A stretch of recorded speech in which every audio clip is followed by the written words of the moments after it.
Voilà, c'est mieux. Aujourd'hui, nous entamons la dernière semaine de la campagne de notre union d'église, partout et tout le temps, suivre le Christ, tout simplement. Voilà.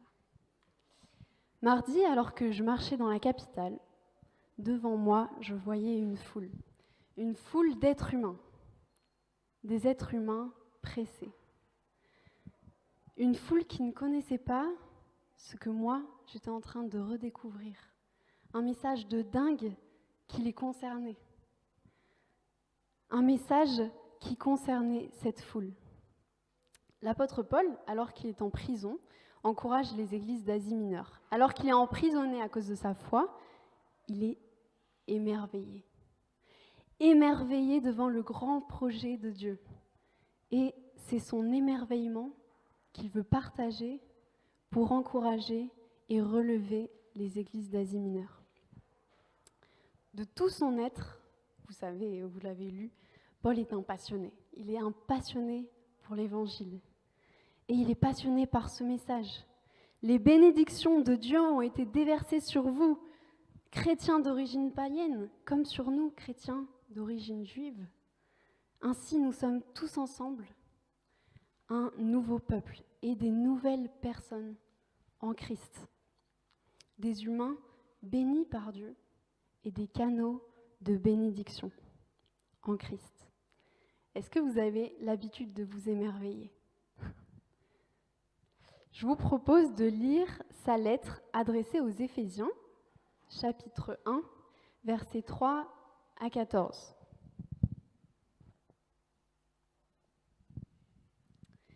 Bénissons Dieu, le Père de notre Seigneur Jésus-Christ. Il nous a bénis en nous accordant toute bénédiction spirituelle dans les cieux, dans notre union avec le Christ. Mais quelle est cette mystérieuse bénédiction spirituelle ? Avant la création du monde, Dieu nous a déjà choisis pour être à lui, par le Christ, afin que nous fassions ce que Dieu veut et que nous soyons sans défaut à ses yeux. Dans son amour, Dieu a décidé par avance qu'il ferait de nous ses enfants, par Jésus-Christ. Dans sa bienveillance, voilà ce qu'il a voulu. Louons donc Dieu pour le don magnifique qu'il nous a généreusement fait, en nous procurant une pleine sagesse et une pleine intelligence.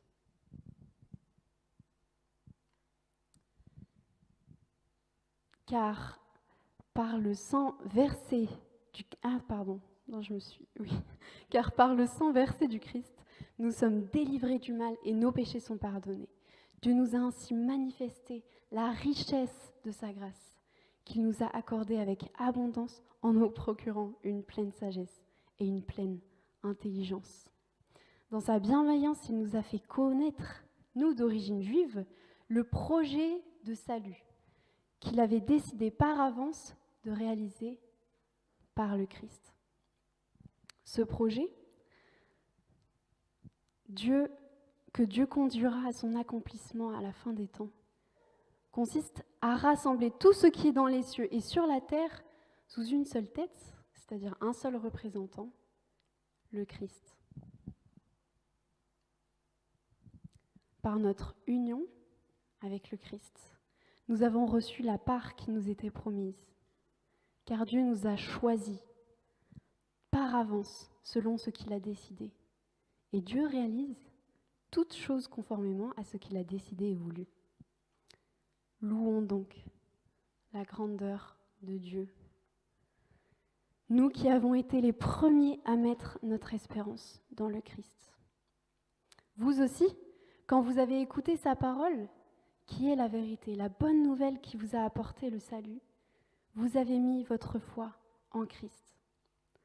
Alors Dieu a mis sa marque personnelle sur vous en vous donnant l'Esprit Saint promis. L'Esprit Saint nous garantit l'héritage que Dieu a réservé à son peuple. Il nous assure que nous le posséderons quand notre délivrance sera complète. Louons donc la grandeur de Dieu. Waouh! Dieu a toujours voulu bénir l'humanité.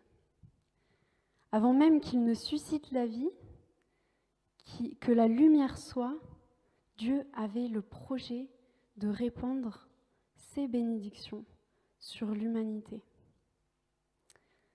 D'abord, il a béni le premier couple d'êtres humains, mais ils l'ont méprisé. Ils ont cru que Dieu, pourtant leur ami, leur créateur, leur cachait une connaissance qui leur permettrait d'être plus grands, plus comblés, plus intelligents. Grosse erreur. Dieu n'est pas un menteur, il n'est pas égoïste, il n'est pas avare, Dieu est don. Et le péché, je ne sais pas ce que vous en pensez, mais c'est aussi ça. C'est soupçonner la malveillance, le mal en Dieu, et l'égoïsme et l'avarice, et refuser sa bonté. Mais malgré ça, Dieu n'a pas abandonné son projet. Il a choisi Abraham, sa famille, pour qu'ils soient bénis et qu'ils soient à leur tour des canaux de bénédiction. Il choisit le peuple hébreu, Israël, le roi David et sa postérité, pour que toujours ils soient des bénédictions pour toutes les nations. L'être humain n'a pas voulu recevoir la bénédiction et empêtré dans son péché. Mais la promesse de Dieu de bénir toute l'humanité n'a jamais cessé. Son immense projet bienveillant, il l'a pleinement accompli par lui-même, en Christ. Il a pardonné en lui notre suspicion, notre avidité, et il s'est fait lui-même le représentant humain par le Christ. En Christ, Dieu a réconcilié l'humanité avec lui-même pour répandre sur elle ses bénédictions. Et c'est cela que Paul transmet avec passion et émerveillement dans ce poème à couper le souffle. Dieu a toujours voulu bénir l'humanité en Christ. L'apôtre Paul, il annonce aux églises d'Éphèse, qui étaient plein d'églises de maisons, que leur foi, leur union avec le Christ, leur donne une nouvelle identité. L'Église est la nouvelle famille choisie pour être bénie et canal de bénédiction. Leur identité ne dépend pas de leur estime d'eux-mêmes, de ce que leurs collègues peuvent dire d'eux, mais c'est Dieu qui prononce une nouvelle identité sur eux. C'est Dieu qui décide une nouvelle identité et qui leur dit « Je vous choisis en Christ. Par votre foi placée en Jésus-Christ, vous êtes unis à lui. Par cette union, vous héritez de toute sa personne. Il est votre représentant. Par conséquent, vous êtes élus en lui. Vous êtes élus pour être mien parce qu'il est mien. Vous êtes mes bien-aimés parce qu'il est mon bien-aimé. Vous êtes saints, sans défaut à mes yeux. Vous êtes délivrés du mal et pardonnés de vos péchés parce que je les ai pris en Christ, à votre place. Vous êtes mes enfants parce que Christ est mon Fils. Vous êtes une nouvelle famille par laquelle je veux bénir l'humanité. Tout entière, je décide de vous faire confiance. C'est ça que Dieu dit à son Église. Ce matin, Paul nous rappelle l'amour bienveillant et déterminé et persévérant de Dieu. Envers nous, envers moi, envers toi, envers vous. Son amour nous donne une nouvelle identité à chacun et ensemble. Nous sommes la famille, l'Église, la famille que Dieu a décidé de bénir pour être des canaux de bénédiction pour l'humanité tout entière. Comme Christ l'a fait. Est-ce que vous vous en rendez compte ? Cette idée, cette identité, tous ces cadeaux, ils nous sont appliqués par l'Esprit Saint. Il est à la fois une bénédiction que Dieu avait promis depuis des millénaires, et il est à la fois celui qui nous rend bénéficiaires de ces cadeaux-là. L'Esprit Saint est aussi, excusez-moi de l'expression, le passe pour vivre les prémices de la réconciliation de deux réalités. Mais qu'est-ce que c'est ? Eh bien, vous l'avez lu au verset 10. Paul parle d'une réconciliation entre les cieux et la terre. Mais qu'est-ce que ça signifie ? Qu'est-ce que cela veut dire pour vous ? Un peu flou tout de même. Dans une note de ses lettres, Paul écrit aux Colossiens avec un poème aussi très similaire qui parle de cette réconciliation, Colossiens 1, verset 20 et suite. Et c'est par le Fils que Dieu le Père a voulu réconcilier avec lui-même l'univers tout entier, ce qui est sur la terre et ce qui est au ciel, en instaurant la paix par le sang que son Fils a versé sur la croix. Or vous, autrefois, vous étiez exclus de la présence de Dieu. Vous étiez ennemis à cause de vos pensées qui vous amenaient à faire des œuvres mauvaises. Mais maintenant, Dieu vous a réconciliés avec lui par le sacrifice de son Fils qui a livré à la mort son corps humain pour vous faire paraître saints, irréprochables et sans défaut devant lui. Mais il vous faut bien sûr demeurer dans la foi, fermement établis sur ce fondement, sans vous laisser écarter de l'espérance qu'annonce l'Évangile. Cet Évangile, vous l'avez entendu, il a été proclamé parmi toutes les créatures sous le ciel. Et moi, Paul, j'en suis devenu le serviteur. Est-ce qu'on y voit plus clair ? Cette semaine, j'ai demandé justement à Guy et Sylvie comment ils comprenaient la réconciliation. Et on s'est rendu compte que leurs deux compréhensions se complétaient. Tenez-vous bien. Le monde céleste est le lieu où Dieu trône. Ce monde est la sphère où Christ, vous savez, est entré après sa résurrection et son ascension. C'est la sphère, quelque part, où sont les coulisses de l'histoire humaine. Et parce que Dieu y règne intensivement, pleinement, pas comme encore sur terre, la culture du royaume y est vécue. Il y a le royaume qui est en préparation, là.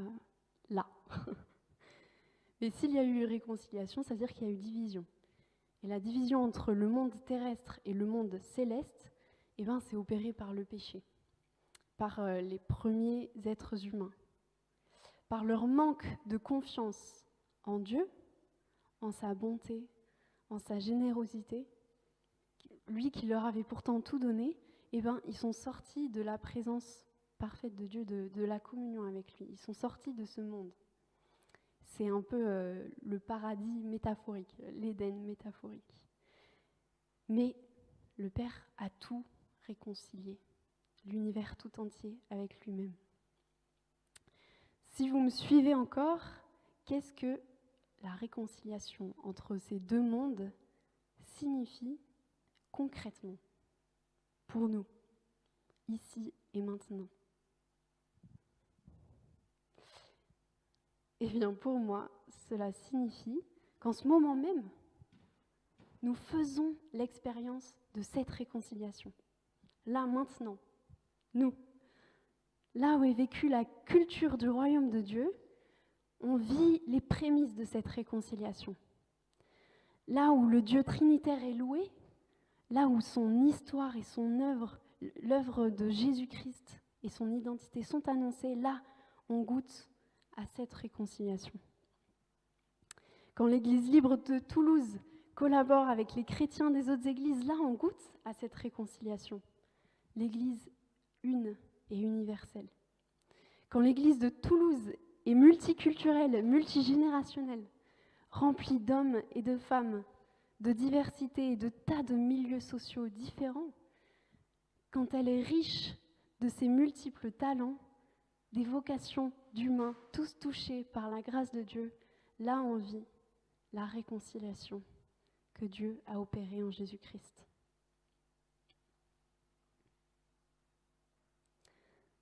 Louons donc.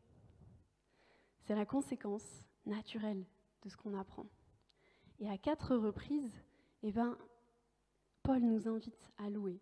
La louange structure et revient à chaque grâce qui est dévoilée. La louange encadre le dévoilement. Bénissons Dieu, louons donc, louons donc, louons donc. Et en fait, ça nous apprend que la louange, ce n'est pas juste l'apothéose, le bouquet final, mais que la louange est constamment là dans notre quotidien. Elle nous accompagne constamment. Et d'ailleurs, Paul parle plus loin dans sa lettre qu'il nous encourage à chanter en église, en communauté, mais aussi tout seul. Est-ce que vous avez l'habitude de chanter pour louer Dieu tout seul ? La louange, c'est aussi vivre l'identité que Dieu nous a donnée. Être individuellement une offrande de bonne odeur et être l'Église que la famille qui est bénie et qui bénit à son tour.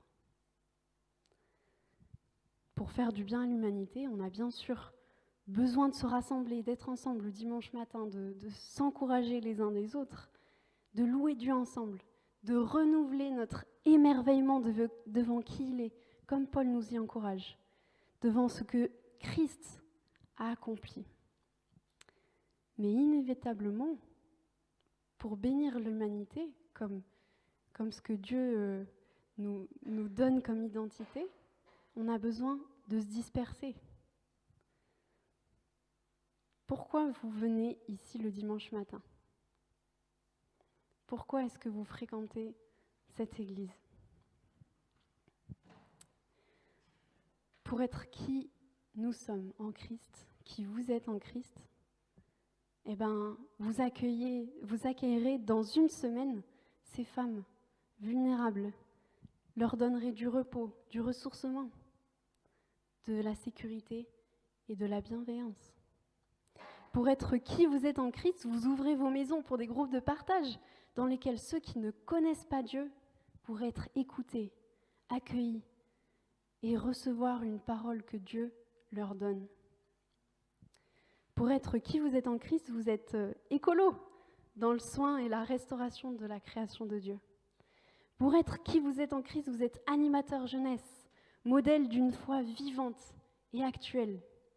Pour être qui vous êtes en Christ, vous êtes évangéliste de plein de manières, à votre manière. Là où vous vous trouvez, vous racontez l'histoire et l'identité de Christ. Pour être qui vous êtes en Christ, vous êtes engagé pour la justice sociale, l'égalité, et ainsi répandez la culture du royaume de Dieu. Pour être qui vous êtes en Christ, vous êtes à votre travail connu pour être la personne bienveillante et encourageante, reflet du Christ au quotidien. Et là où nous vivons notre identité en Christ, là, Dieu règne. Il y a réconciliation du ciel et de la terre. Louons donc notre Dieu.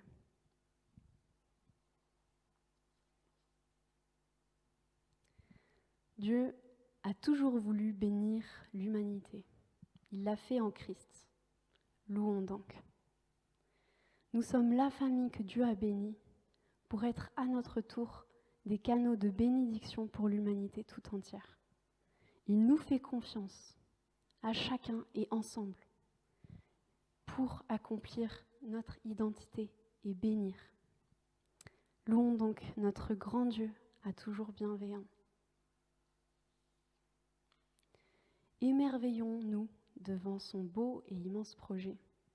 Ce projet dont nous sommes au bénéfice dès aujourd'hui et bientôt pour l'éternité. Émerveillons-nous et faisons de cet émerveillement un élan pour bénir le Christ et bénir en son nom au quotidien. Et surtout, n'oublions pas que l'Esprit Saint est notre collaborateur au quotidien pour devenir toujours plus qui nous sommes en Christ. Je vous invite à prier.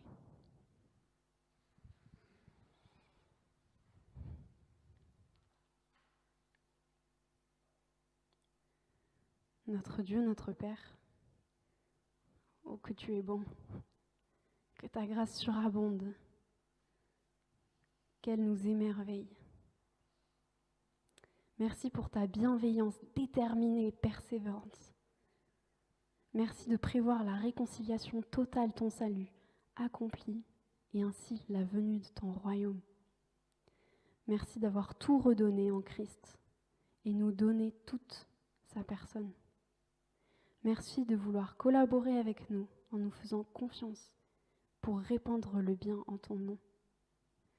Seigneur, tu nous as équipés par ton esprit pour cette belle mission, mais aide-nous à l'écouter. Aide-nous à le laisser porter du fruit. Que ton esprit nous aide à vivre notre identité de grande famille bénie et bénissant par ta grâce et tes cadeaux en Christ. Seigneur, que ton règne vienne. Sentez-vous libre de prier à voix haute ou silencieusement.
Amen.